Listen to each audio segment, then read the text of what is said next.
This is EE597 with Professor Krishnamachari on Wednesday, June 8, 2016.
Professor, can you put on the mic, please? Thank you.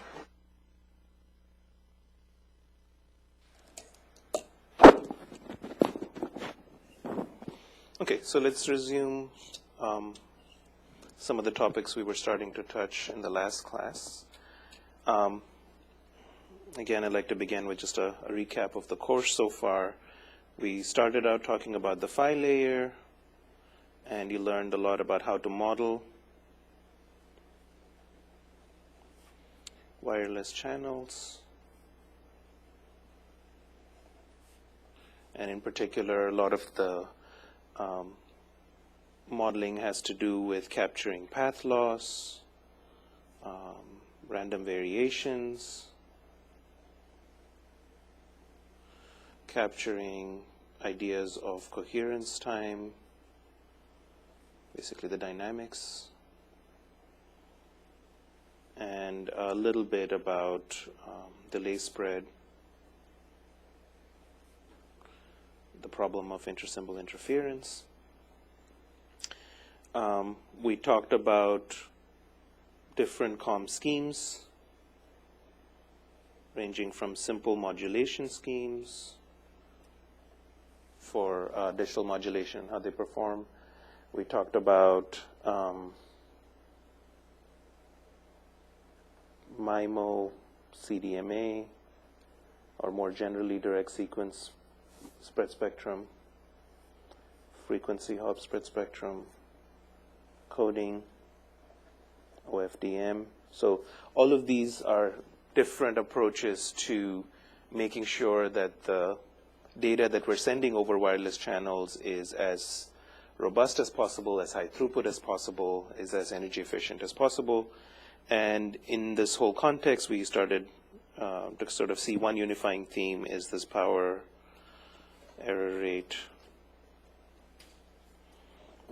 and throughput trade-off.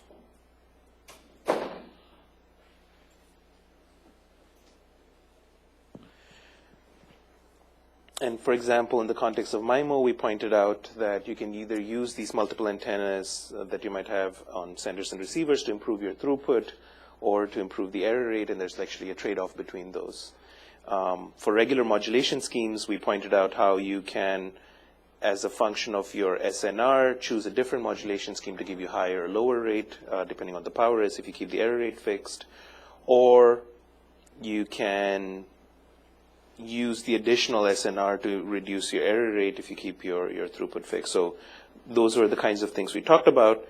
And then partially in the phi layer, but also going up to the link layer, we kind of focused on techniques which try to modify the power itself. So that's sort of where we were in the story, is we looked at ways in which you might want to do power allocation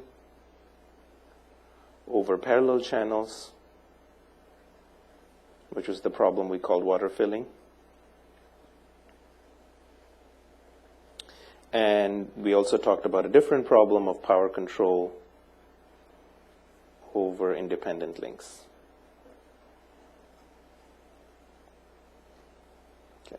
And you could argue that the water filling problem is really more at the file layer, but it kind of spans both because, as I pointed out, for example, it might be doing that in OFDM. Those different channels might be subcarriers, and the subcarriers might be for a link between one sender and receiver, or it might be that each subcarrier is being allocated, or different subcarriers being allocated to different receivers, at which point you're no longer at the file layer. It's not just 2 nodes, it's many nodes, and you're really talking about the link layer.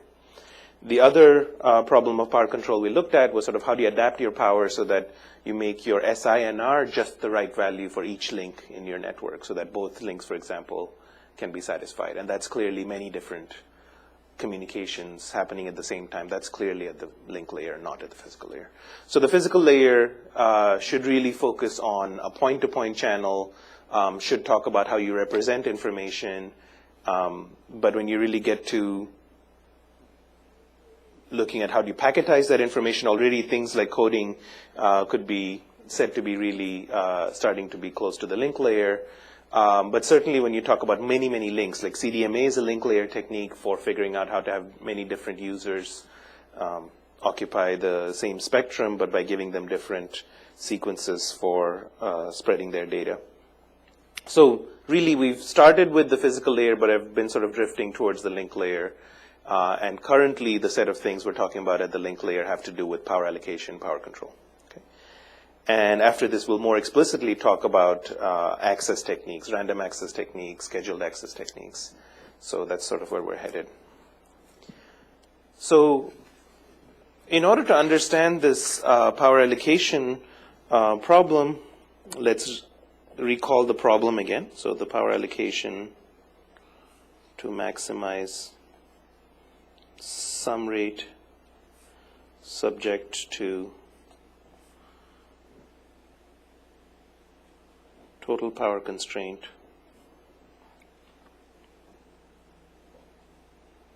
So it's maximize sum rate over parallel channels.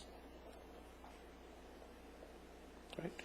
So over these parallel channels, you want to maximize the sum rate, and we said mathematically you can write that as you're trying to maximize the sum of log of 1 plus the power that you allocate to the ith channel times the gain to noise ratio for the ith channel, and we're summing that over n channels. And the constraint can be written as summation of pi over all of these channels should not exceed some total power constraint that you have. So I've simplified my notation a little bit. I think last class I was calling this PTI and calling this P total. I figured if I just call this PI and then I can just call this PT, it'll simplify our writing a little bit. So this is the problem we want to solve.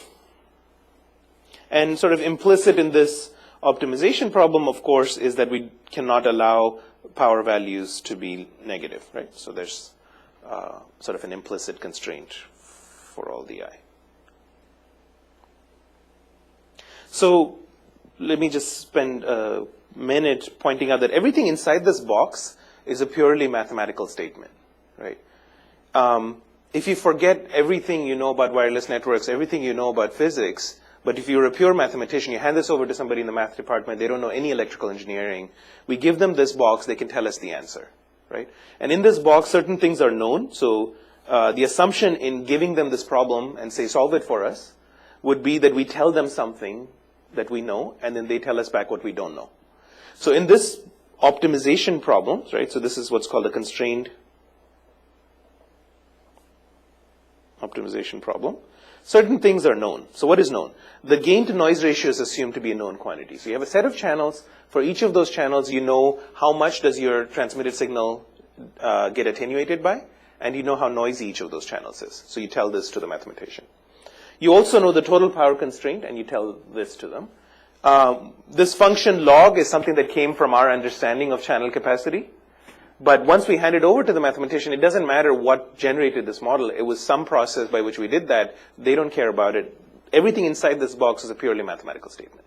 If I replace these p's with x's, my gi over ni by constants, maybe even change that log function to a different increasing function, relabel everything, they would still make sense of it and tell us the answer to whatever that puzzle is, okay? So what we're doing here, this is at the heart of why mathematics shows up in engineering, is that we can take our understanding of the real world we can encode it into a purely mathematical statement, just symbols, that with the tools that we have in mathematics, we know how to solve. Then the answers that we get from the pure math solution, we can go back as an engineer and say, this is what I'm going to do in my engineering system, right? That having solved that math problem, I know will help me in my real world problem, okay? So the real world problem we have is we want to get as much data rate as possible. We've abstracted away the behavior of our system to say that in our systems, what we've observed is that if I get a certain SNR, I can translate that into a rate, a data rate, okay? So where did this function come from? I said it came from sort of Shannon's equation, but actually in a practical engineering system, what does this function even mean? That's worth thinking about a little bit. So in your homework problem, you looked at some real data that showed that as the SNR changes, you can choose a different modulation scheme, right? So that's actually what we will have in a real system, is that depending on the SNR, I can choose a particular modulation scheme. So what we will be able to do in a real system is imagine some function of SNR, or in this, SNR, and the rate we're talking about really is a function of the modulation scheme that I can use, right? So if the SNR is really low, we're forced to choose a low rate constellation. At some threshold, if it's sufficiently high, maybe I can choose a slightly higher constellation. At some rate slightly higher, maybe I can choose another constellation, and so on, right? So intuitively, the higher the SNR, the better the scheme I can use. So if I were to kind of imagine a curve that's going through these, that's that log function. So this log is kind of an approximation to what I might actually be able to achieve with my engineering system. So sometimes we lose the insight behind why we're doing all this math. I don't want you to lose the insight. We're doing this math because we start with our engineering problem. This is the relationship we can discover in our engineering system. We've modeled this to be a log function. And moreover, we found that, the SNR depends on the gain to noise ratio, right? So if I were to plot not versus SNR, but rather versus the transmitted power, right? Then this curve is scaled up or down. The x-axis of this curve gets scaled by the gain to noise ratio. Because SNR equals pi times gi over ni, intuitively, if my gain is high, the same pi means a higher SNR. If my gain is low, the same pi means a lower SNR. So basically, I end up scaling this curve differently depending on my gain to noise ratios. So if I were to plot it against power, I might get a curve that looks like this, or I might get a curve that looks like that. Okay? So this is really what's going on behind the equation. So we don't want to lose sight of this. The reason we need to specify this in the problem is for the same reason. So when we give this to a mathematician, they don't know what pi is, let's say. They don't know what gi over ni is, all of that. We want to make sure that the response they give back to us are meaningful. If we don't specify that we want answers that must satisfy that the power is always greater than 0, maybe they'll come up with some weird solution where this term is maximized, the sum of this is less than pt, but it's because on one channel you're allowing negative powers. Okay? Maybe. So because you don't want nonsensical responses back in talking to some mathematician, getting things back, you want to make sure you encode everything about your real world problem that's relevant. So that's why we have it this way. Okay? So this is a mathematical problem, and I want you to understand that once you've entered this box, you've written everything out, it's a purely, I don't want to say mechanical process, but it's a purely it's a purely mathematical process. It's just a straightforward question of what is the solution to this question. Okay? But at this point, there's no more engineering insight required. All of that's been captured in coming up with this question. Right? And because this class has a lot of math in it, a lot of equations, we forget that what's the connection from the real world to the math. I want to make sure that you always understand these two things are separate. There's an art to translating the real world problem into math. There is the knowledge you need to be able to solve the math problem, but then ultimately we have to put that back into an engineering system, right? And so this is that loop we've talked about before also. We talked about probability and statistics in the real world and models. Okay, so we're going to come back to this point. So anyway, this type of a math problem involves many different variables, involves constraints, and we said last time that if you want to solve math problems that involve constraints, you have to use something called Lagrange multipliers. So So that's really this question: how to solve optimization problems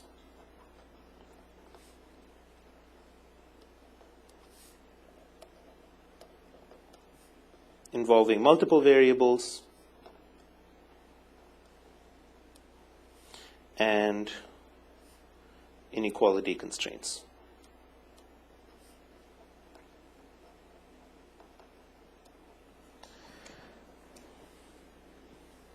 And the answer basically is we have to use this technique called Lagrange Multipliers. So I'm going to write down, just now we're just in the world of math. We're just saying, if you're given this math problem, how do you solve it? Okay? Or this class of math problems, how do you solve it?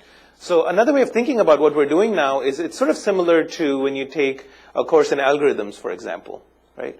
So when you take a course in algorithms, you say, this is my problem. What is the algorithm that solves it, right? So this Lagrange multipliers method is basically an algorithm for solving this problem. Okay? In this case, it just happens to be something humans can do with pen and paper, but you can also encode this solution technique into a program that could also do the same thing in principle, right? So think of this as basically a library call somewhere where if you can specify the problem this way, it returns back the answer. Okay? But how do you do it? This is kind of getting inside that box and understanding how to do it.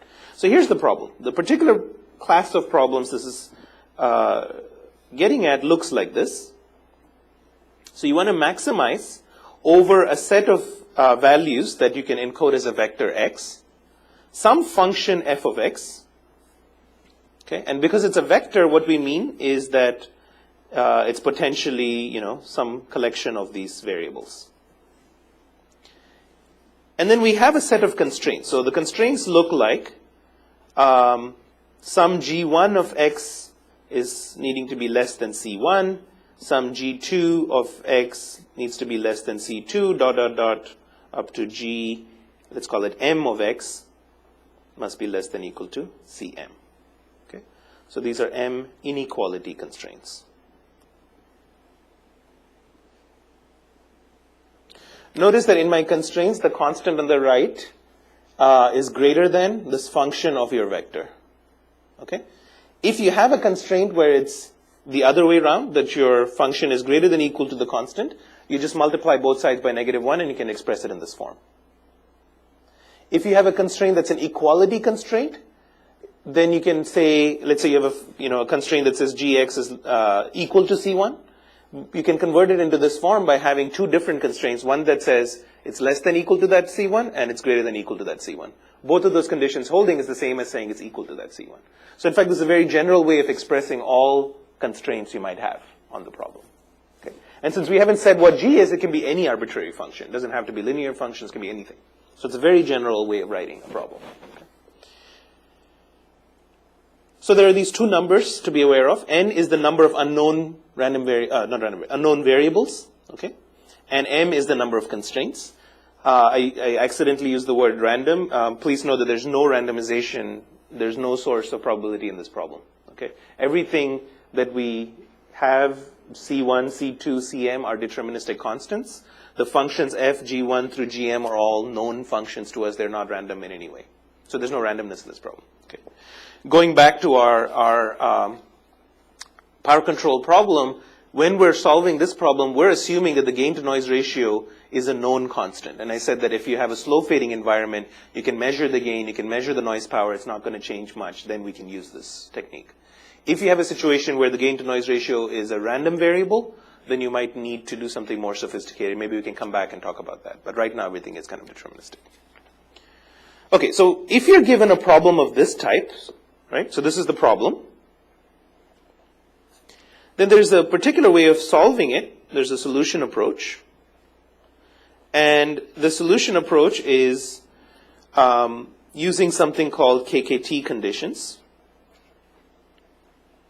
Okay. Kkt is the name of three mathematicians that came up with these conditions, Karush, Kuhn, and Tucker. And I've asked the TA to post on our website a link to a couple of tutorials that go basically a little bit more detail on this thing, and I'm going to talk about it today as well. So what are these conditions? So the conditions first say that we have to create something called a Lagrangian function. So the Lagrangian function has our original variables, plus an additional set of variables we're going to call lambda. And this is going to be nothing but our original function. And I want to make sure I get the sign here. Minus the summation of I goes from 1 to m. In other words, one term for every constraint that you have. So this lambda is a vector. Each term in that vector is lambda 1, lambda 2, and so on. So there's lambda I times gi of x minus c. So let's understand this new term. So this is what we want to maximize. This is a way of encoding all of the constraints into the objective function, into this function called the Lagrangian. Okay, it's named after a French mathematician, Lagrange, who I presume had something to do with figuring out the solution in the first place. So in this Lagrangian function, you have, this is the objective function, and there are these bunch of terms, and what we're going to do is basically try to maximize this function instead of the original function. What we've done is we've taken what we want to maximize and added a bunch of things to it. And you can think of these additional terms as basically penalizing violations of the constraint. Okay? What does that mean? Well, if gx happens to be bigger than c, that's a bad thing. We didn't want that. Right? So the bigger g of x is compared to c, the worse you are violating what you shouldn't have. Basically, you're not supposed to be bigger than c. And the higher off you are from c, the worse it is. Okay? So what this is saying is I'm going to take away points for violating that constraint. Depending on how much you violate the constraint by, you'll be penalized more. And how much I will penalize you is lambda I. Does that make sense? And I will penalize you for every constraint that you violate by the amount that you violate. Or a different way of thinking about it is that I will give you a prize, a reward, for every time you stay within the constraint, and I will reward you more in some sense if you stay more within the constraint. Okay, so I can also rewrite this, and sometimes in the books that you encounter, people prefer to write it this way. They're exactly the same.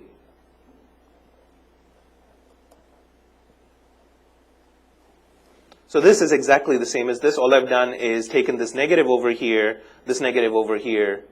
right? And I've just brought it in. So if you can imagine plus negative lambda I times gix, that's this term over here. Negative lambda I times negative c would just be lambda I times c, which is this.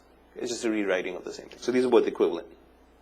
But if you think of it this way, it's saying if this gap is large, so if your gi happened to be less than c by a large amount, that's good. And you sort of are being rewarded by a lambda I for how good you were. Does that make sense? So these two are the same thing. In one case, it sort of suggests an interpretation where you penalize exceeding the constraint. In this case, you reward staying within the bound. And so we've done that for every term. And it's saying that if you maximize this new function, you will solve the original problem by taking all of the constraints and sort of putting them into the objective as things that you might reward for staying within or penalize for exceeding. Yes? Shouldn't it be CI? I'm sorry, yes, they should be CI, yeah. Because the constraints in general are not the same. Yeah, thank you.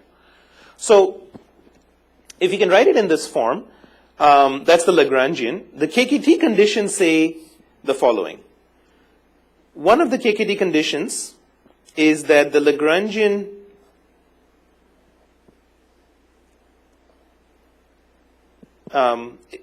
its partial derivative with respect to each of the xi, when you find the optimal solution, must be equal to 0. So that's the first thing. And you can think of this as when you solved a simple one-variable optimization problem, you wanted to set derivatives equal to 0. You might remember this from, from your basic calculus, that you want to set derivatives equal to 0. So that's sort of what this term is doing. But that's not all. The Kkt conditions go beyond that. So that's one part of it. The second part of it says that all of the Lagrange multipliers at the optimal point must be greater than or equal to 0. So that's just saying these terms are rewards or penalties. Because if they were also negative, that's like a negative reward would become a penalty in the wrong place, right? So that's all this is doing. The third thing is that whatever you find as your final solution, they must still satisfy all of your constraints. So you cannot return an answer that's not correct. So at the optimum point, these functions, for each of them, all of these constraints must hold. So whatever you get as the answer must satisfy what you care about. And then the last part is sometimes written as this product. So lambda I times gi of x minus c must equal 0. For all I, this is for all I, this is for all I. So again, this is at the optimum point. Okay. So what are we saying? We're trying to find now the solution. And the solution is no longer just a set of x values, it's also a set of lambda values. Okay? So the optimum point is going to be a vector x star and a vector lambda star. So basically find lambda star comma x star such that these conditions, I wrote, 4 conditions here that are called the Kkt conditions hold.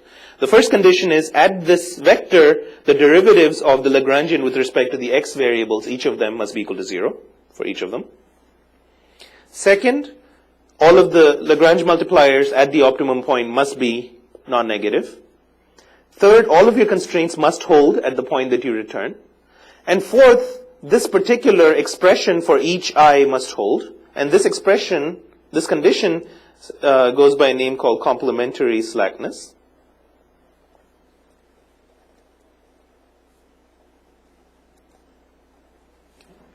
And let me just expand out the meaning of this this condition here. So what does the complementary slackness condition say? It says that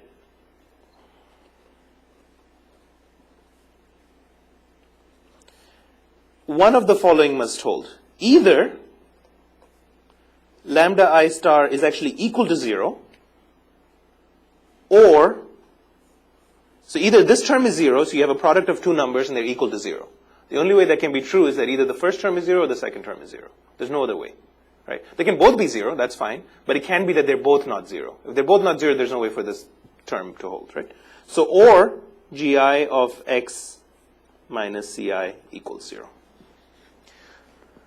This term is saying gi of x equals ci, right? What this is saying compared to original problem, the original problem just wanted that the constraint be satisfied as an inequality, less than equal to. This constraint says it's actually met exactly. Okay, so this means the constraint is tight. That's the phrase we use. Right?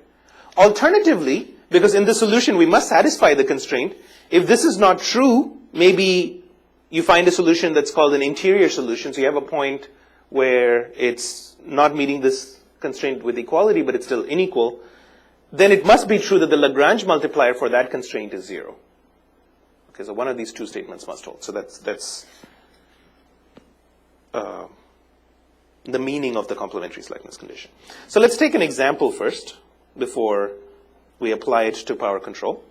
And the example I'm going to pick is I'm going to pick just a single variable just to build ourselves some intuition. So I'm going to choose this simple function, negative x squared. And I'm going to choose just one simple constraint where g of x is just x and c is some number. Let's just call it a. It's just some number. Okay. So what is the problem? The problem is to maximize f of x such that x is less than equal to a. Okay. And here that being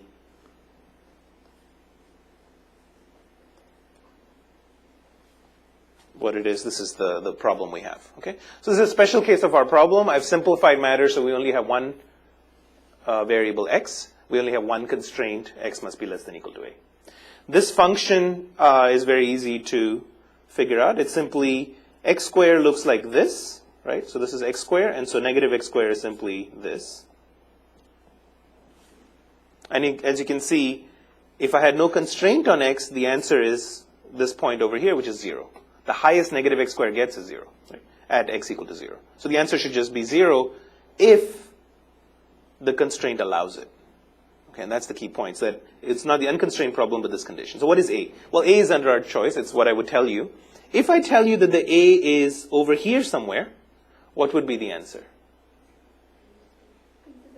It would be the intersection of these two lines. That would be the highest number, right, of the function such that the X constraint holds.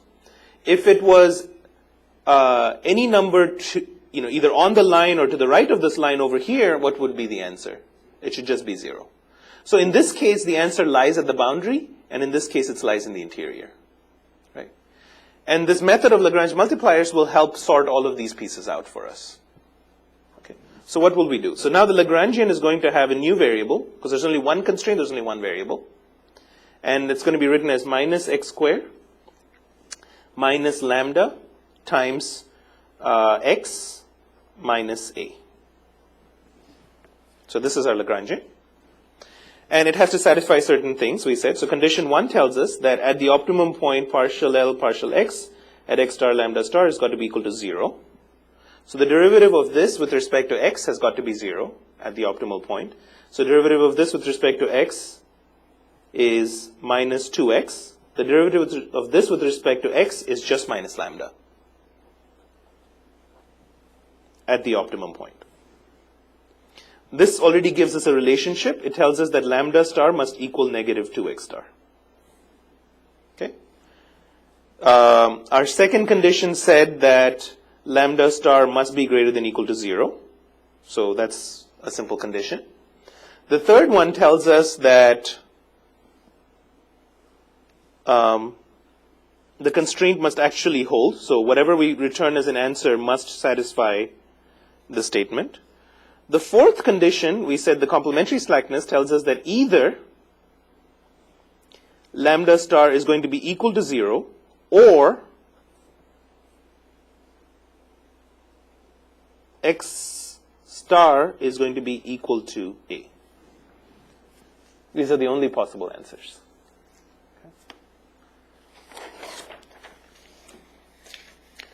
So let me keep that there while we pursue this. So now what I want to do is I want to say let's consider each case.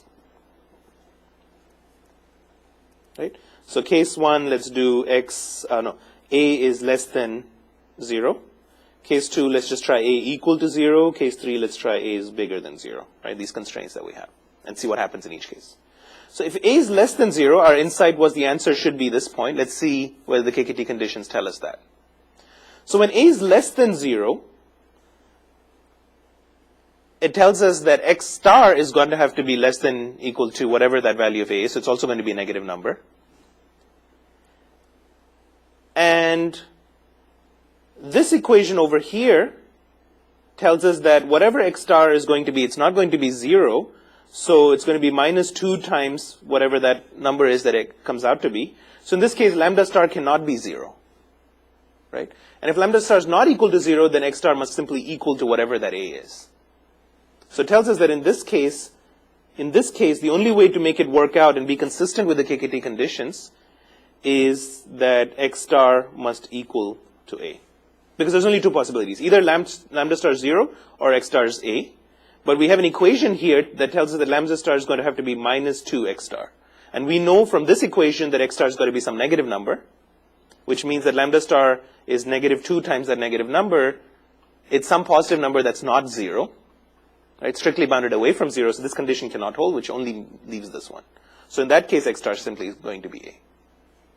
Okay? If a is 0, what can we do? Well, if a is 0, x star just, only has to satisfy this condition. And it turns out, in that case, either x star is going to be 0 or lambda star is going to be 0. If x star is 0, then lambda star is going to be 0 anyway. Right? And if lambda star is 0, x star has to be 0. Both of these conditions equate to x star being equal to 0. Right? So both of these cases end up giving you the same answer. But if a is bigger than 0, what can happen? Well, now let's see. A is bigger than 0, which means that x star is bigger than 0. Okay? And now let's look at this equation. Lambda star equals, okay, so either lambda star is 0 or x star is equal to this number that's bigger. So let's consider each case separately. So if lambda star is equal to 0, so either lambda star equals 0, in which case x star must also be 0, right?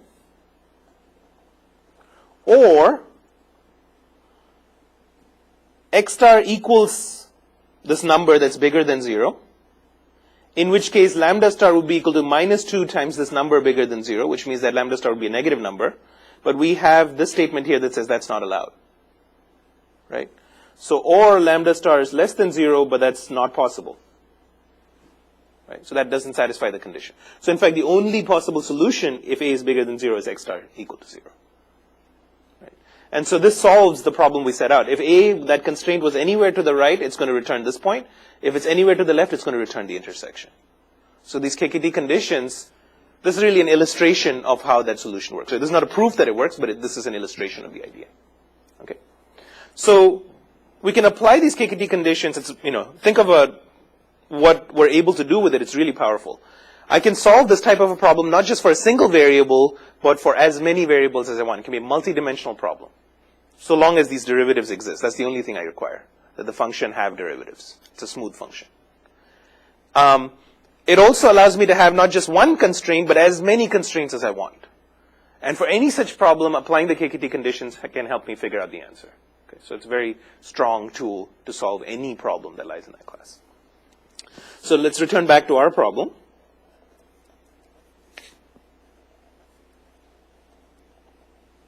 So what is our problem? Our problem was this one, right? So now this whole thing is my f of x. X is referring to the power values. All of these are my constraints. There's one constraint here and n different constraints here, and for the channels now. Right? So back to our problem, if we want to encode this, one way to think about it is that all of the pi's are like the xi's. All of the f of x, this vector, is equivalent to, now the f of the p vector, which is the sum of log of 1 plus pi gi over ni. I goes from 1 to n. So that's this function. The g, let's call g1 of x, is like the first constraint that we have, which is that the sum of all the pi's must be less than or equal to p total. There's just one equation that has all of the values in it, which is like this vector x, right? So it's just some function of the p's. So that's this. And think about for sort of, g2 of x all the way up to gn plus 1 of x. All of these are of the form pi is greater than or equal to 0, because there's basically, for all the i's, going from 1 to n. Okay, so that's how we can translate this to the problem we have. So the Lagrangian in this case is going to be a function of the power vector, and it's going to have these Lagrange multipliers. And I think I already wrote down an expression for it last time. No, I didn't. Okay. So let me choose it this time. So basically, there's going to be one lambda 1 for this, and there's going to be the sort of lambda 2 to lambda n plus 1 for these. Right. So here, number of variables is n, number of constraints, which we called, I think, m before, is equal to n plus 1. Right. So there's this vector lambda has like n plus 1 terms in it. This is of size m. So this is like a 1 by m. This is 1 by n plus 1. 1 by n. And I can write it as the original function, which is this one, summation I goes from 1 to n, log of 1 plus pi gi over ni.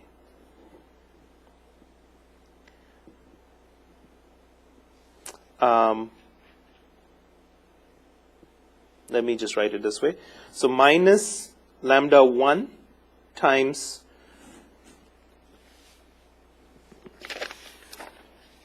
refer to our notation here, the function minus the constraint. So the function is the summation of pi minus the constraint is p total. That's just the first one. And then there's a bunch more expressions like this, one for each I. And so I said you can write it either way. You can either write it as minus lambda I times the gx minus this. But now the constraint that we have is not a less than equal to, but a greater than equal to. Right? So I have to translate this first before I can use it. So I have to change this to say negative pi's are less than equal to 0. Okay? So in fact, the g's are like negative pi's for us now. Okay? So minus summation of, let's call it lambda I plus 1 times negative pi, I goes from 1 to n. So by using this encoding I plus 1, lambda 2, lambda 3, all the way up to lambda n plus 1 is what we get. Okay, so I've just encoded in a way that I don't have to use a different variable. And then this minus pi here and a minus here, kind of, they both will turn this term into like a plus term. So I can also just rewrite this as a, just as a plus lambda I plus 1 pi.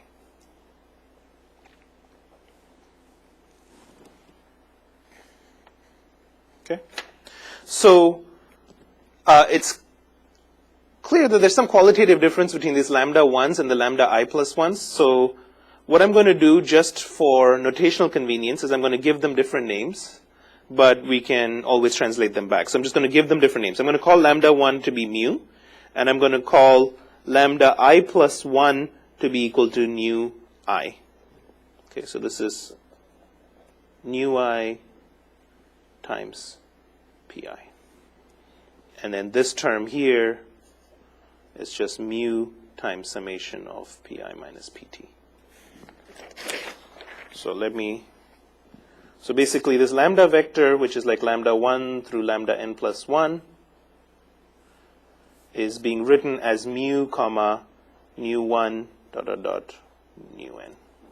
Okay, so that's all I'm doing. So again, my Lagrangian becomes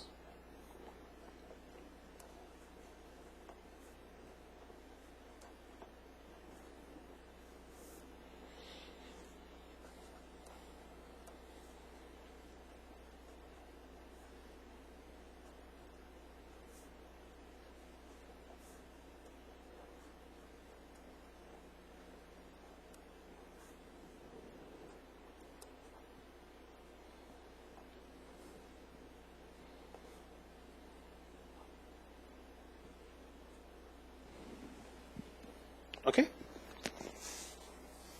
So apply the Kkt conditions.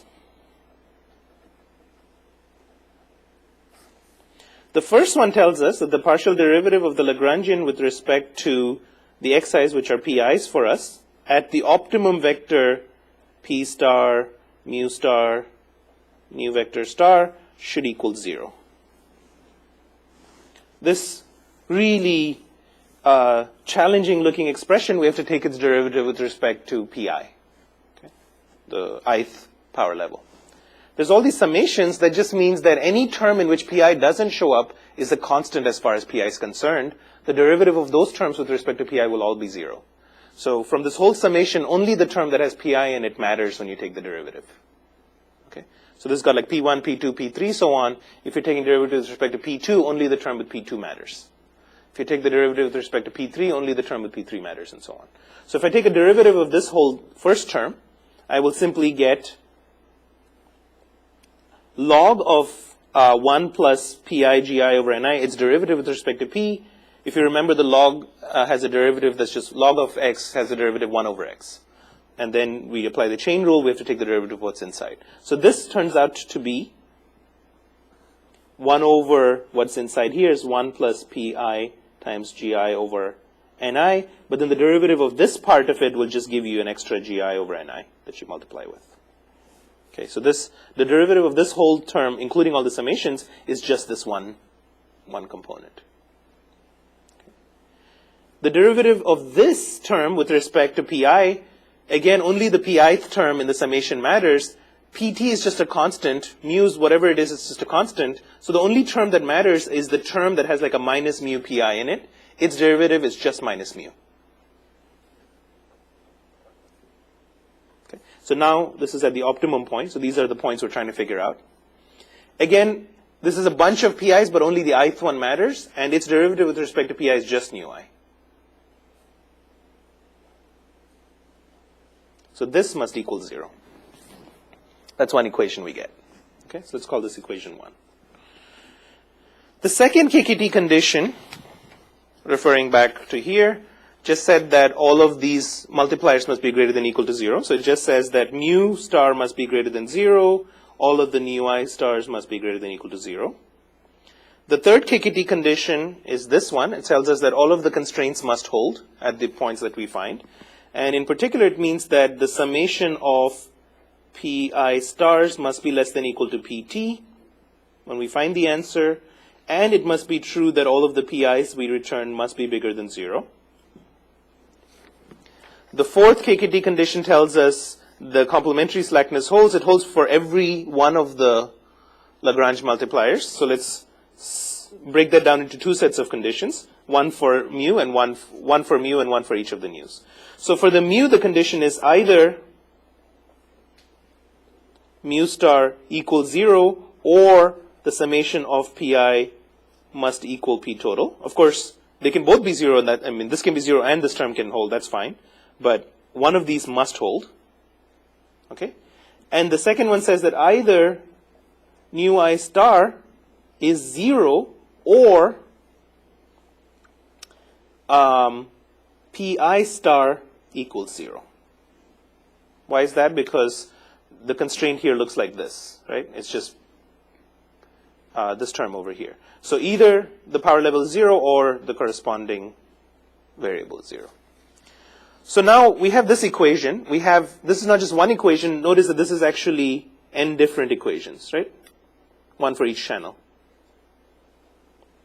But in all of these equations, this mu star doesn't change. So the pi is different for each channel. The nu I is different for each channel, but the mu is not. Right? So let's focus on channels where we can, so each channel, either this term will be 0 or this will be true. Okay? So what we can do is focus on I such that pi star is not equal to 0. Because if you're going to put no power into that channel, that's the answer for that channel. You don't put any power into it. But if you are going to put some power into it, how much power should you put? Right? So either you put 0 into that channel, which is this term, or nu I star has got to be 0. So if this is not true, then nu I star equals 0. For those channels, this term is 0. That means that this equation simplifies to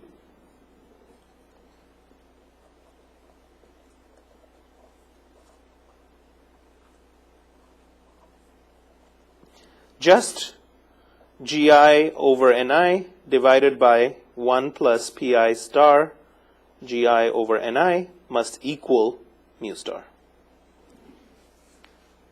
Okay? So let's solve this equation. So on any channel that you're going to put any power at all, it can be negative power, that's one of the constraints. Any power at all that's not 0, that's positive, must satisfy this equation that we just wrote. So mu star, we just said, equals gi over ni divided by 1 plus pi star gi over ni.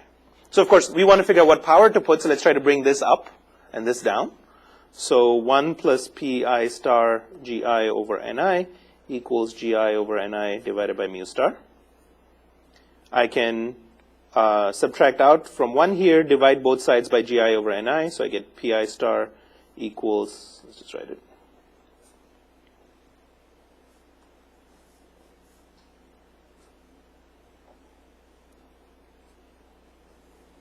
And if I did that, this term would just become 1 over mu star, this term would become 1 over gi ni.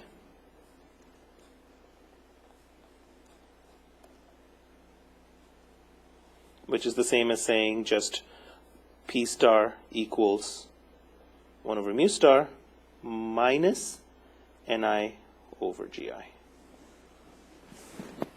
Okay, for that I. And this is for any channel that we're going to put a power that is not 0. So it's either this or pi star must equal 0. There's no other answer. Okay?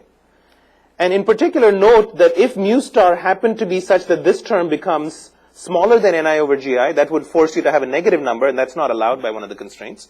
In that case, you would put nothing. But if it's above this number, that's how much you would put. This is exactly the solution we talked about, where this is the water level. Okay.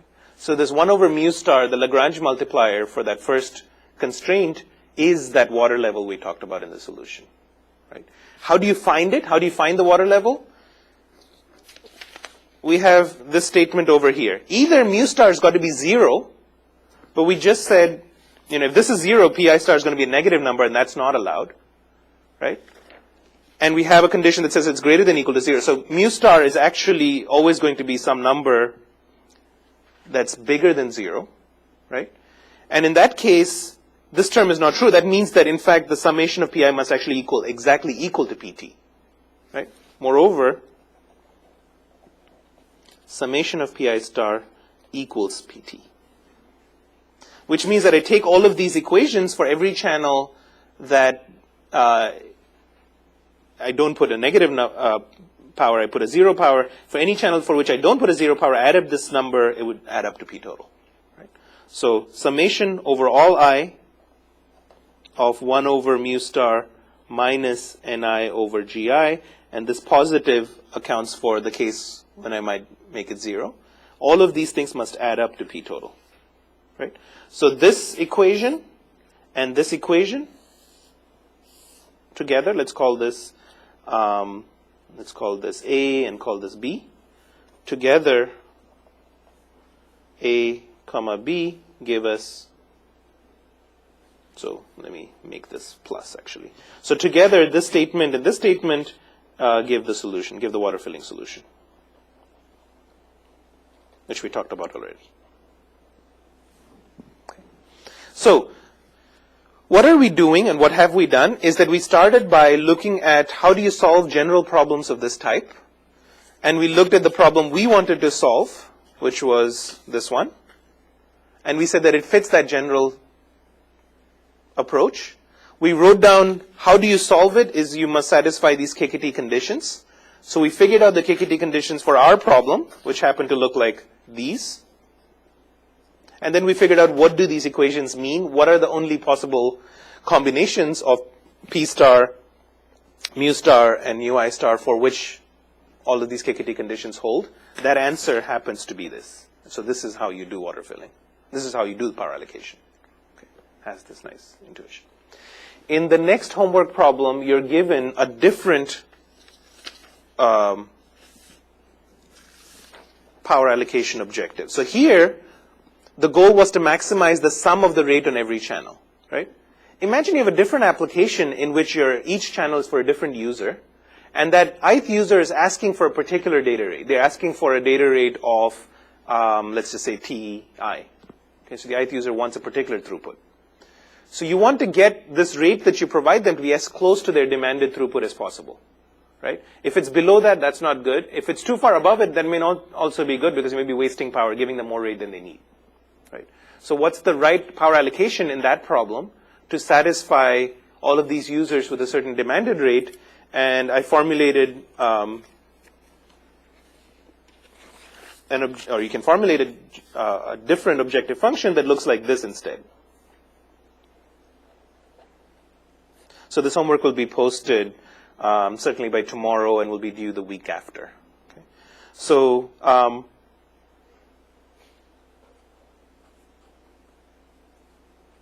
we look at an objective function that looks like this instead.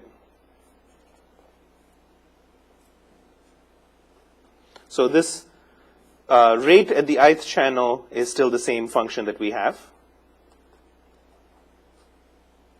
But now the objective function is different. Okay? So in this objective function, what we're trying to do is, so what is this function doing? If it is exactly ti, that will give us the highest, this is a minimization now. So you can minimize this. That's the same as, so in general, note that minimizing some function is the same as maximizing the negative of that function. Okay? So you can always switch between mins and maximums trivially. So to solve the problem, I recommend just putting a minus and then doing a max. I forget if I wrote it as a max or a min. It doesn't matter.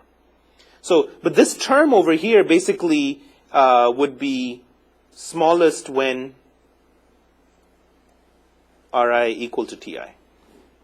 Right? So if you could set for every channel the rate to be equal to the demanded throughput, you'd be done. That would be the best solution. Everybody gets what they want, they're happy. But probably, depending on the total power you have available, you may not be able to satisfy that. Right? So on some channels, you might have not enough power to be able to satisfy the rate, in which case, what rate should you give them? You know, should you pick one channel, make sure that that channel gets everything it needs and starve the other channel, or should you make them both a little bit unhappy, right? This function will kind of respond depending on how you do that. And intuitively, what it's trying to do is minimize the square difference of dissatisfaction. Okay?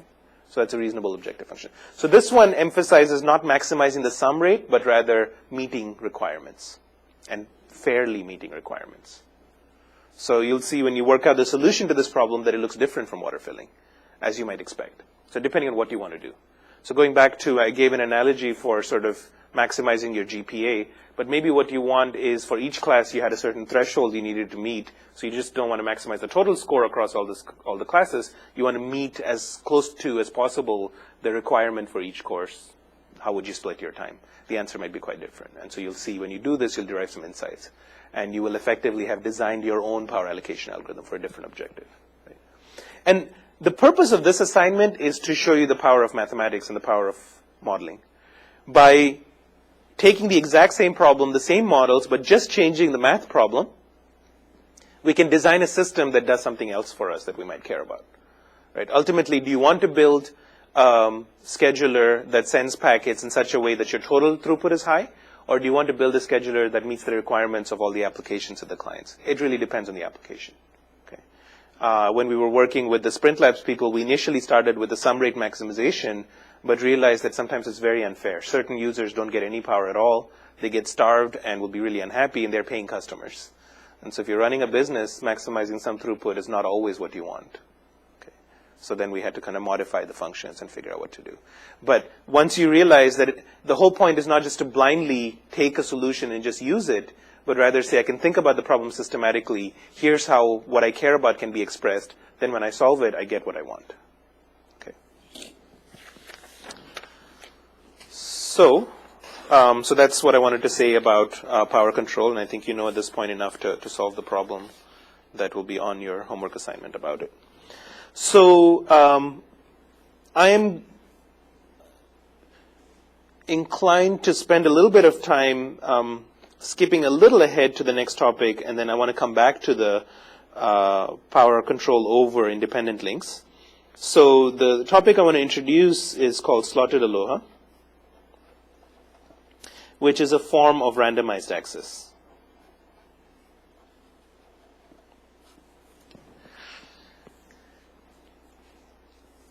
And it's called Aloha because the original Aloha protocol goes back to University of Hawaii.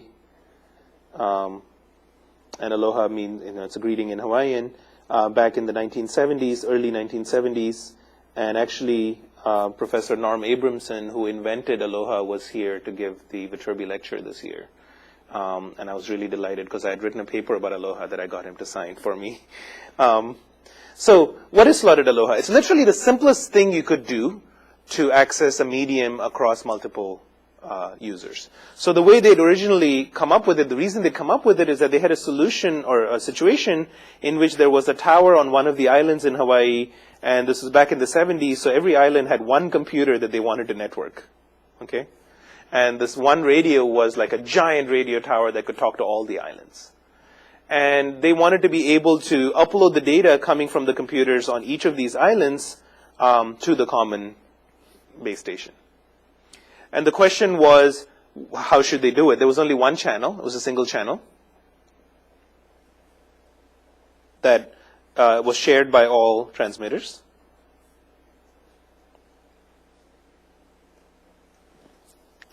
And the worry they had was that if they were communicating data at the same time, you would lose packets, right? And so one can design some very complicated schemes for it, but they decided to go with the simplest possible scheme, which was just when you have a packet, send it. Okay.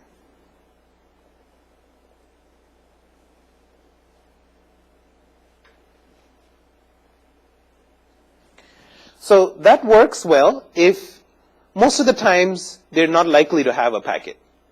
Every now and then one node might have a packet. It's unlikely that the other nodes might have a packet, and then you send it. Okay. Equivalently to saying when you have a packet, send it. If I say that this is a process where having the packet happens with some probability pi. Actually, let's keep our discussion simple for now with some probability p. And it's IID over time. We're talking about something called Slotted Aloha. So for now, we're going to assume that our time has been kind of broken into specific slots. And each slot, every one of these senders has the packet that it wants to send with probability p. And if it has that packet to send with probability p, it'll send it. Right? Equivalently, maybe they always have a packet to send.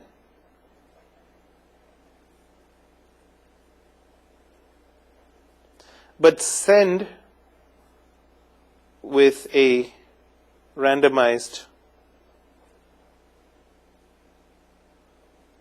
probability p, right? So a randomized procedure where use the probability p. Okay, so it's just still IID, right? So what's the difference between these two? In one case, we're saying that the traffic itself was random. They just happen to only have packets with probability p to send. In the second case, I'm saying maybe they have a file to send. They all have a file to send. This is what's called the backlogged or saturated senders. So they always have data to send, but if they always have a data to send, they always send it, and for sure you're guaranteed to cause collisions. That's no good, right? So in this case, you might say, okay, you have always data to send, but you don't always send the data. You toss a coin with probability p, you'll send it. Okay. So these are kind of equivalent to each other. It doesn't matter. In either case, the packets are being sent from each node with probability p. And in the literature, most often people talk about this case where you have sort of saturated senders or backlog senders. And even today, when you think about what your 802.11 cards do, it's a type of Aloha. We'll get at the specific version of it that it is. It's called CSMA. But even in CSMA or Aloha that we use today, really it's this scheme that we're using. There's some randomized probability with which you transmit. Okay. So you'll transmit with probability p. So transmissions happen each node. So n nodes. Each node independently transmits with probability p. And of course, it's independent because they have no way of talking to each other and deciding when to send. They just all have their own random number generators. And really, that was the core problem they were trying to sort out here, because one option would have been to tell everybody when to send their packets in such a way that they don't collide. That's called scheduled access. We'll talk about scheduled access also. But because the data might be more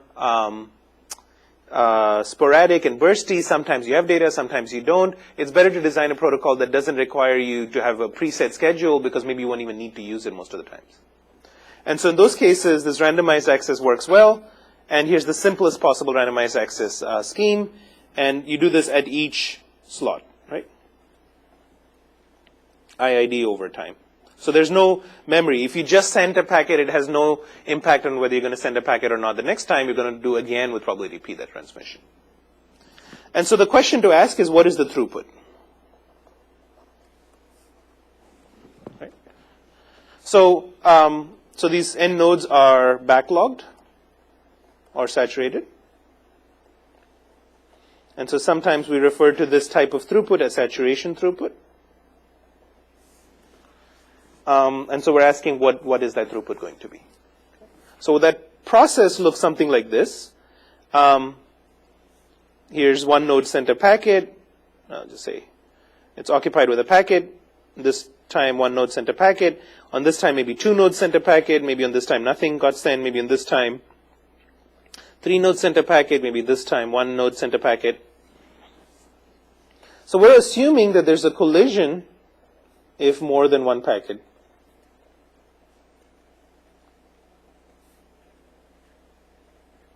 arrives in each slot. So in this timeline, this is no good, this is no good, right?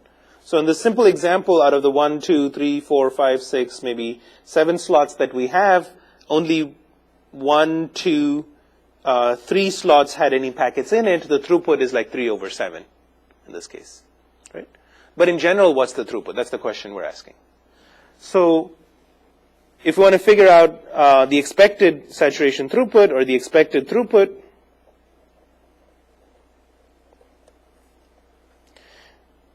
we can figure out what is happening at each time slot. Because it's IID, it's enough to focus on one time slot and say what's the expected throughput per slot for that particular slot. What's the chance you have only one packet? If it's 0 packets, that's bad. That's just idle channel. If it's more than one packet, that's a collision. Exactly one packet, that's something that counts towards your throughput, right? So because it's an IID system, we can focus on just one time slot. Okay, so focus on one time slot.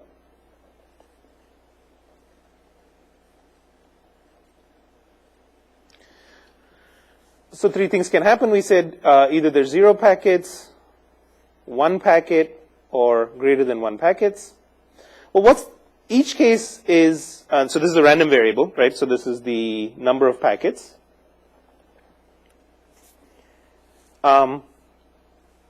What's the probability that exactly 0 packets get sent? You have n nodes sending packets with probability p. What's the chance that none of them sent a packet? 1 minus p to the power n, right? So in order for there to be no packets at all, none of the transmitters sent a packet. And there's only one way in which this can happen. So the probability for this is simply 1 minus p to the power n. What's the probability that exactly one packet gets sent? Well, there's n different ways in which this could happen. Either you receive the packet from sender 1 or 2 or 3 or 4. In each one of those cases, if you're getting it from the sender 1, everybody else should have not transmitted. Okay? So that's the p times 1 minus p to the n minus 1 part. So one of them sent, the others did not send. But there's n different ways in which this can happen, so we have to multiply by that. Okay? So this is the probability that exactly one packet is received. What's the probability that you get more than one packet? Well, the sum of these three should be adding up to 1. So this plus whatever the answer here should add up to 1. So in other words, this is simply 1 minus the other 2 terms. Now you could write a more complicated expression, but this will do for our purposes. So this is all the things that can happen. Now the expected throughput is basically the expected number of, is basically related to the probability that you got exactly one packet. Okay? In fact, it's exactly this probability. So the expected throughput is simply n times p times 1 minus p to the n minus 1.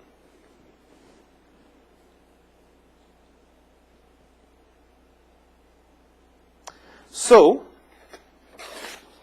what does that look like? If you were to plot it, so there's p, and this is my expected throughput. So we're trying to plot n times p times 1 minus p to the n minus 1. Okay. So let's just get some intuition. So when p is 0, the throughput is 0. And when p is 1, the throughput is 0. When it's 0 because nobody's sending a packet. When p is 1, it's 0 because they always collide. And if p is 1, everybody's sending all the time, then you're guaranteed a collision. Right? And these are backlog senders, they always had data to send. So in that case, p, which can go from 0 to 1, both of these are no good. They're both going to give you 0 throughput. And if you plot this function, what you'll see is that there will be some shape to it that increases and then decreases. In the early part of it, you're sort of underutilizing the channel. Things get better and better and better as you increase the p. And then eventually, when you get past that point, you're being too aggressive. There are too many collisions, right? So over here is sort of underutilized. And over here, there is overutilization or collisions, right?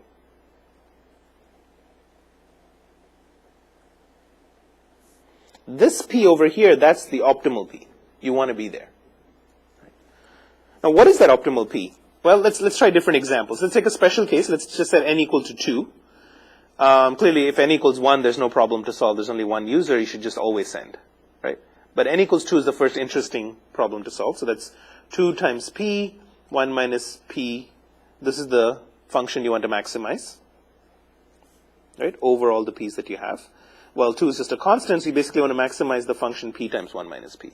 P times 1 minus P is a simple symmetric function that reaches its maximum when P is a half.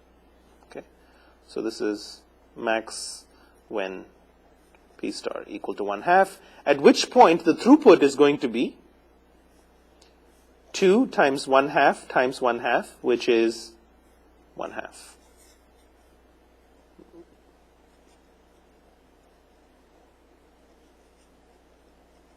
For 2 users. Okay. Well, if you wanted to solve for 3, you could solve it. If you do it for 4, you could solve it. But intuitively, what should happen, let's before we even do any math, if I increase the number of users, do you think that we could support the same throughput with, let's say, a half probability, or will the throughput go down if I increase the number of users, but I keep my probability fixed? So if I keep the transfer probability fixed and I have more users join, am I going to see more collisions or more underutilization? More collisions. So it's as if the curve that used to be really good at this point will start to look bad because I will reach a point where things will be colliding. So these curves, as you vary n, are basically going to keep shifting.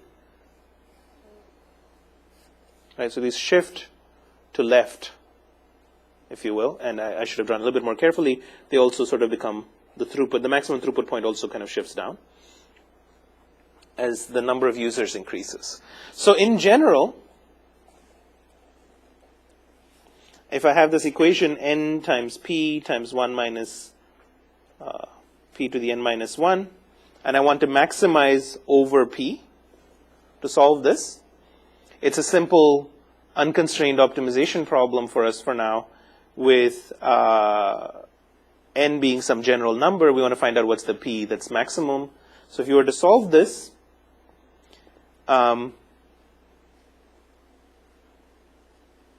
with respect to p, you want to set the derivative of this function to 0, right? So let's call this t. So for fixed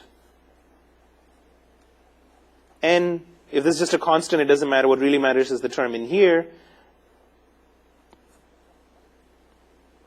So setting this derivative equal to 0 is the same as setting the derivative of this term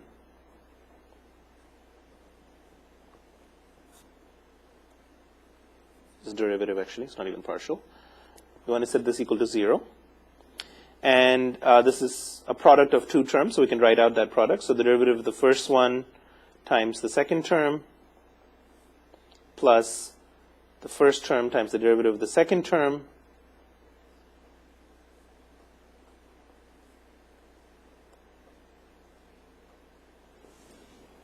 okay. This must equal 0. And that can be written as 1 minus p to the n minus 1 equals p times n minus 1 times n minus 2.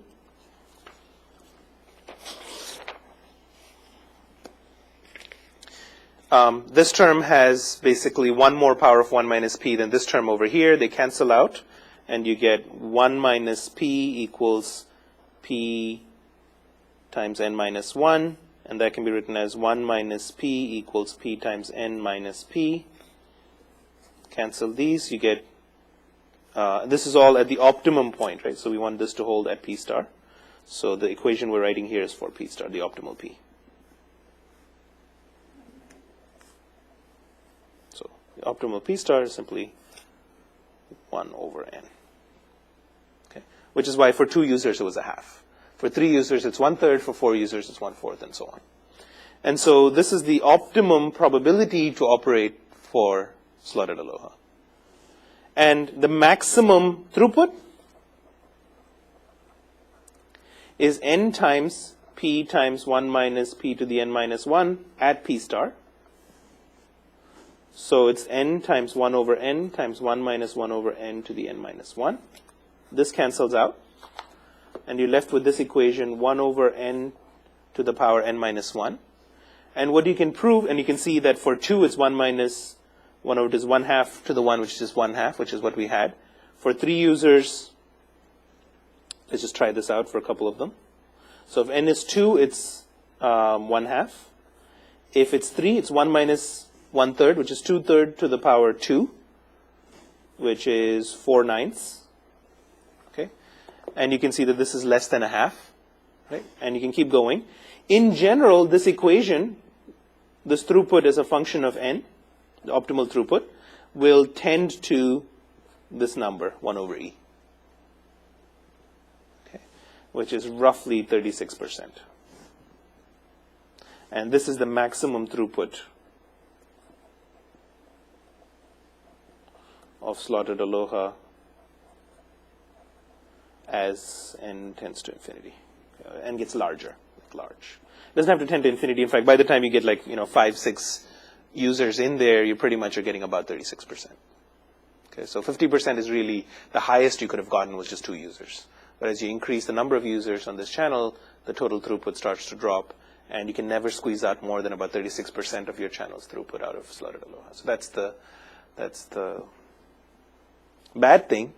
But the good thing is that you can allow there to be infinitely many users, and if you optimize the probabilities, you can still get a constant throughput. That's not to be laughed at either. I mean, it's a very simple scheme. All we're doing is tossing a coin, and we can guarantee that the throughput, the total throughput, doesn't decrease. It's sort of a constant. It tends to constant. So that's actually, so from that perspective, it's good.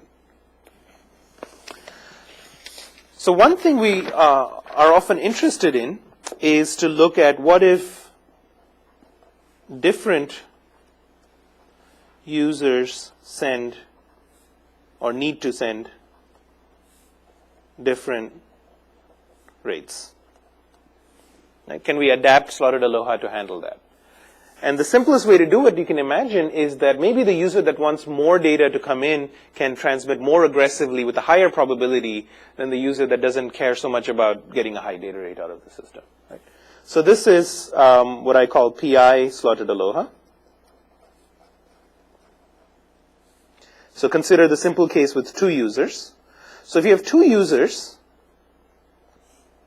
they will transmit with probabilities P1 and P2. And intuitively, what you'll get is some kind of a curve for the throughput for user 1 and the throughput for user 2. One extreme of this would be that one of the users sends nothing at all, P1 equals 0, right? And the other user sends with P2 equal to 1 and gets the entire throughput. So it is possible to operate the system where one user gets nothing, the other user gets like 100% utilization or a normalized throughput of 1. Or at the other extreme, the second user sends nothing, the first user sends all the time, in which case you can get a throughput of 1 for the first user and 0 for the other. And we just talked about if they were both kind of symmetric, they both got the same throughput, they can both achieve a throughput of a sum total of a half, and fairly dividing that half into the 2 of them, they could each get a quarter and a quarter. So we know this is possible, this is possible, this is possible. The question is, what about other values in between? Is there actually a whole curve that they can follow? Right?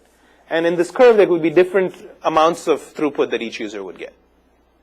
At this point, the power and the probability vector that you would need to get this would be 0, 1.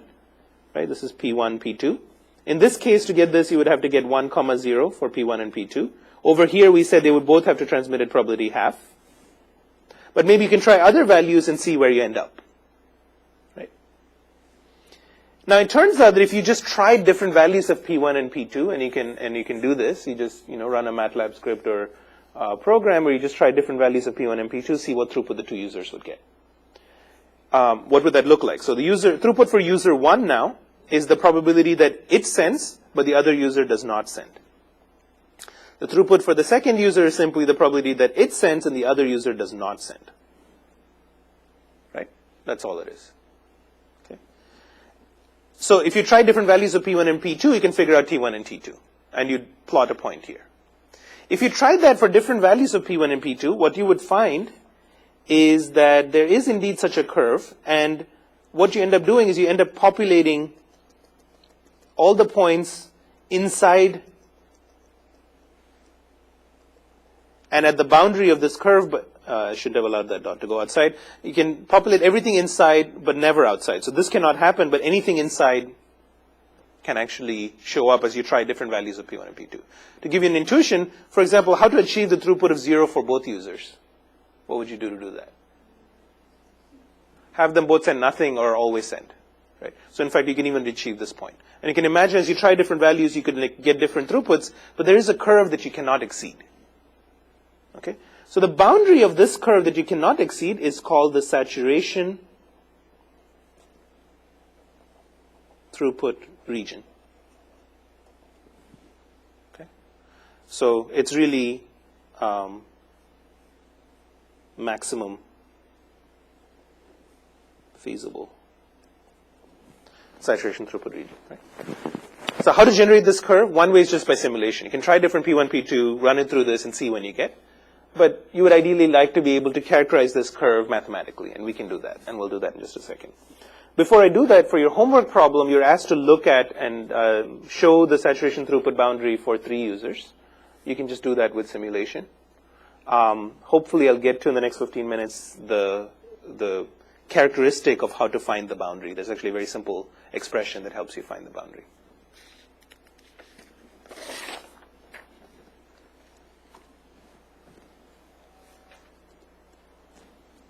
In fact, why don't I do that first? So let me present the result. So the key result. At the boundary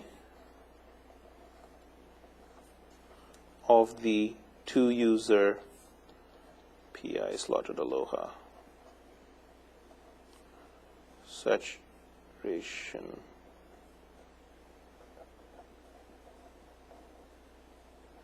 throughput region, P1 plus P2 equals 1. Okay, that's a key result. And this example that we saw already verifies that statement at 3 points. Here, it's 1 plus 0 is 1, half and half is 1, 0 and 1 is 1. In fact, it turns out that each point on this boundary corresponds to all combinations of P1 and P2 that add up to 1. So if you were to choose P1 and P2, not randomly, but so that they added up to 1, the throughputs that you get would trace out this curve. Okay, so that's actually the key result. Now, it's not an obvious result. Why is it not an obvious result? They say probability should add up to 1. Well, not in this case. They're probabilities that are independently chosen by each user. There is no reason for their probabilities to add up to 1. They could, in fact, be 0.8 if they like, which adds up to 1.6. It's just that if they did that, they wouldn't get the best possible throughput combination. They would be interfering with each other too much. It turns out that at the optimum point, it's as if they must behave in such a way that they add up to 1. But it's not an obvious statement. Okay? So I want to emphasize that, not an obvious. Okay.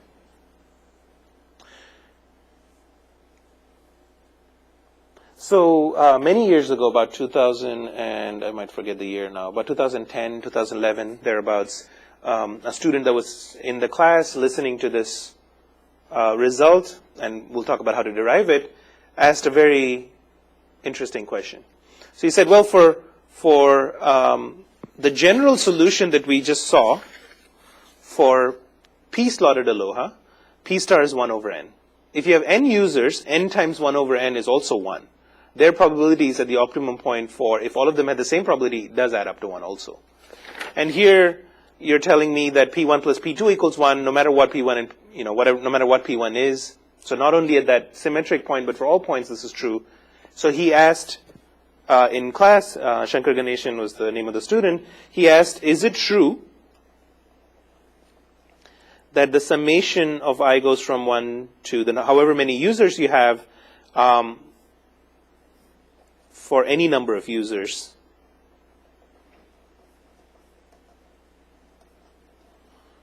to have a throughput vector at the boundary of the saturation throughput region.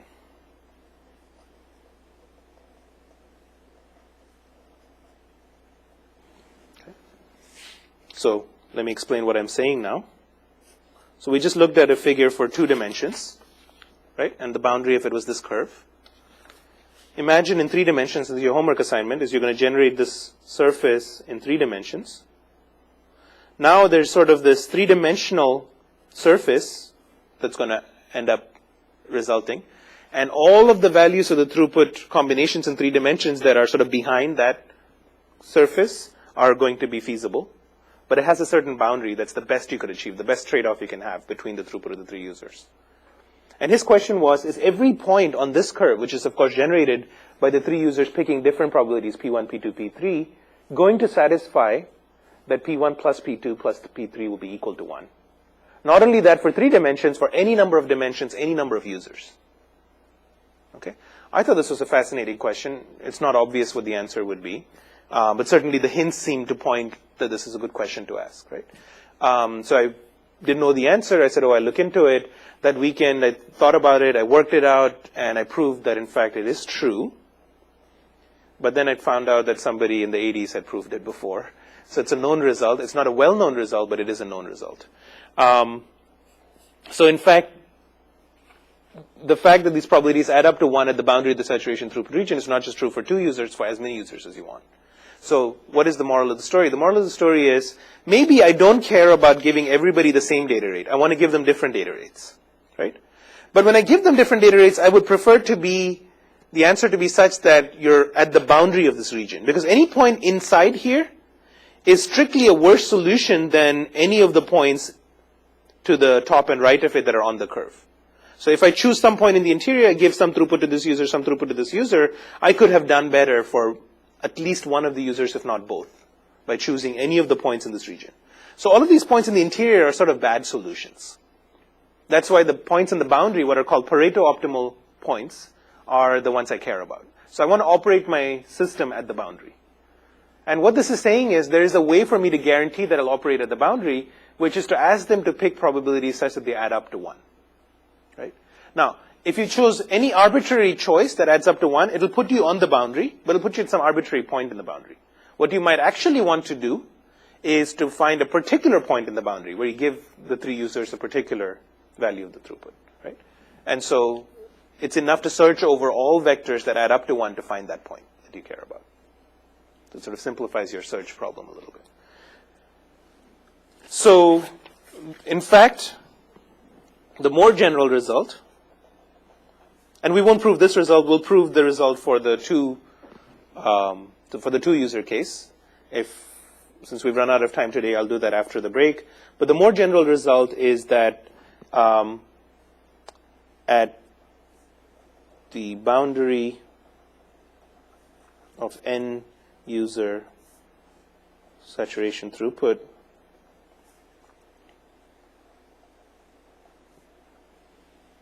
region, the summation of pi equals n. So for pi slotted aloha.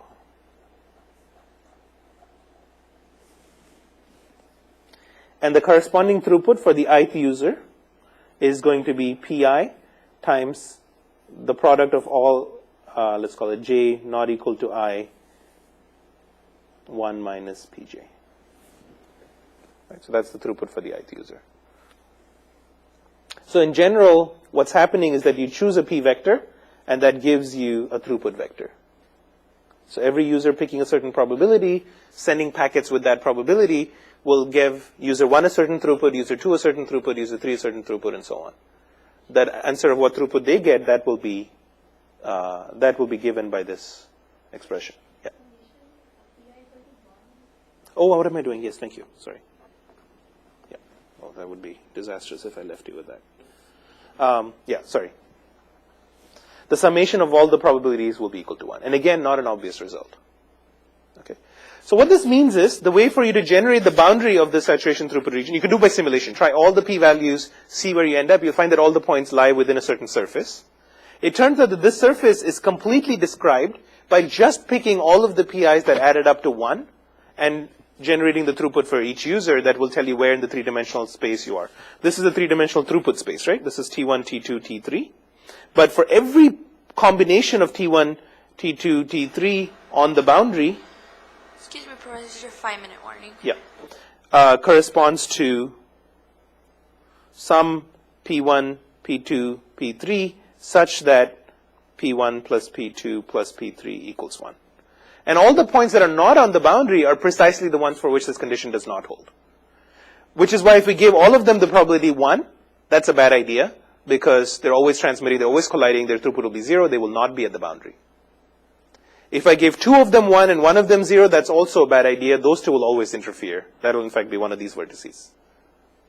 No, in fact, that will also be 0.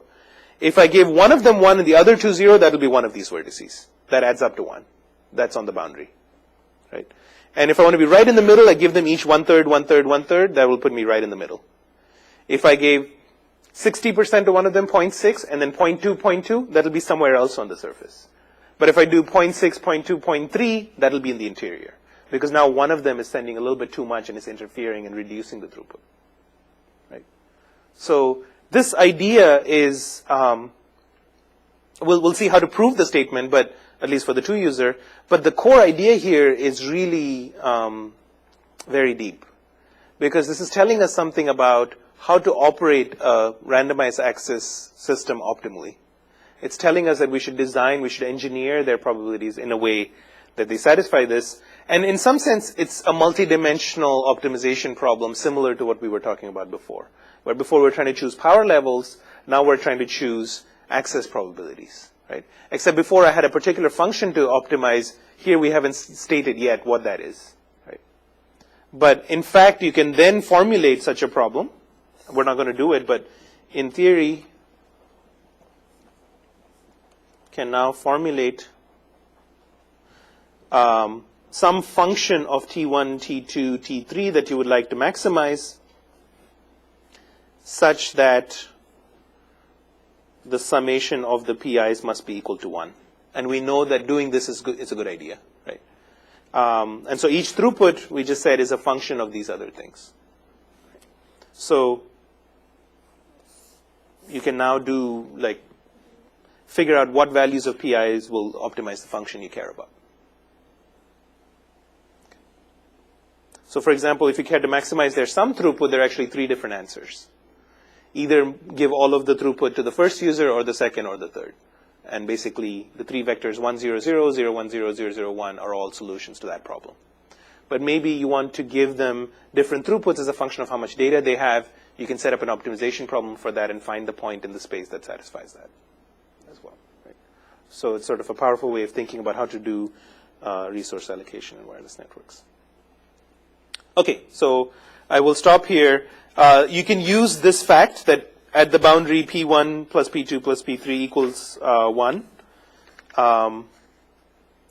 to solve that problem, but I recommend doing both, meaning just try every p-values and then also try what surface you generate if you set them to be added up to 1, and you'll see that they actually coincide, that the surface is exactly the one that you see. Sort of empirically verify for yourself what we're saying here. So there is no class on Monday again, and Wednesday there will be a TA organized session on NS3 and how to simulate randomized access, specifically the kind that's used in 802.11, which is CSMA. And then the week after that, we'll get into proving why this is true. We'll talk about CSMA. We'll also go back to the SINR problem we talked about last time and generalize it from just 2 links to any number of links. So we'll stop there.